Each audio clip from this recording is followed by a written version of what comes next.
জামুগুৰিহাটৰ টৌভঙাত নিশা উবলি যোৱা এটা অচিনাক্ত মৃতদেহ উদ্ধাৰ হোৱাৰ ঘটনাই সমগ্ৰ অঞ্চলটোত কৰিছে তীব্ৰ চাঞ্চল্যৰ।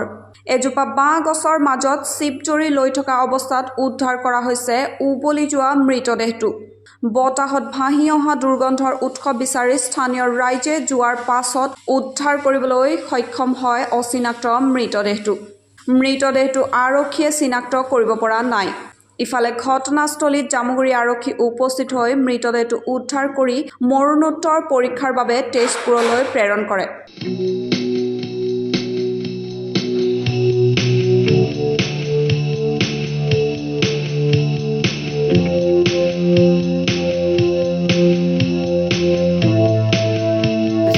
ঘটনাটো আজি এনেকা হৈ গ'ল, মই দোকান বন্ধ কৰি পেলাই আহিছিলোঁ ঘৰলৈ।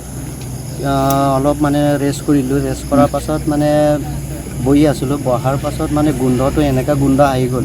মই ভাবিলোঁ গাড়ীত মানে বান্দৰ বা কুকুৰ পোৱালি কিবা কুকুৰ চকুৰ মৰিছে কিজানি, সেইটো কাৰণে গোন্ধাইছে বুলি মানে মই আজি 3 দিনমান হৈ গ'ল গোন্ধটো। আজি মই মানে পুতি দিম বুলি খুজি পেলাই মানে বিচাৰি পেলাই পুতি দিম বুলি ওলাই আহিছিলোঁ। তেতিয়া মানে ইফালে পূৰা খুজিলোঁ তাৰপাছত গাড়ীৰ কাণত গৈ পেলাই চাইছোঁ মানে মানুহ নিচিনা দেখা পালোঁ।